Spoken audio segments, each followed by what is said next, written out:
খ্রিস্টানরা যখন দেখলো আরে বাবা আদম 350 বছর ইবাদত করছে, আল্লাহ তাকে মাফ করে নাই, আল্লাহ তাকে মাফ করে নাই, আল্লাহ তাকে মাফ করে নাই। কিরে, আদম তো জান্নাতি মেহমান, তার তো কোনো ভুল নাই, তারপরেও আল্লাহ তাকে মাফ করলো না কেন?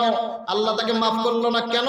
তারা খ্রিস্টানরা বসে দেখতেছে যা সর্বনাশ, আদমের দোয়ার মধ্যে, আদমের ইবাদতের মধ্যে কোনো কমতি নাই, কমতি নাই। মাফ করে না কেন? করে না কেন? 300 বছর কাটিয়া লাস্টে দেখতেছে যা সর্বনাশ। আদম আল্লাহর কাছে বলেছিল, আল্লাহ আমি 350 বছর ধরে কাঁদছি, আমার ইবাদতে কোনো খামতি নাই, খামতি না থাকার পরেও আমার কেন মাফ করো না, কেন মাফ করো না? আল্লাহ পাক তাবারাকা ওয়া তাআলা তার মনের মধ্যে আলাদা দিয়ে দিলেন। আদম আলাইহিস সালাতু ওয়াস সালাম মনে মনে চিন্তা করতে লাগলেন, আল্লাহ আমি দেখেছিলাম আরশের পায়ের নিচে আল্লাহু আকবারে লা ইলাহা ইল্লাল্লাহু মুহাম্মাদুর রাসূলুল্লাহ আপনার নামের সাথে একজনের নাম দেখেছিলাম, মনে হয় ওটা প্রিয় বান্দা হবে। অন্তরে আসতে দেরি, আল্লাহ পাক আদমকে মাফ করতে দেরি।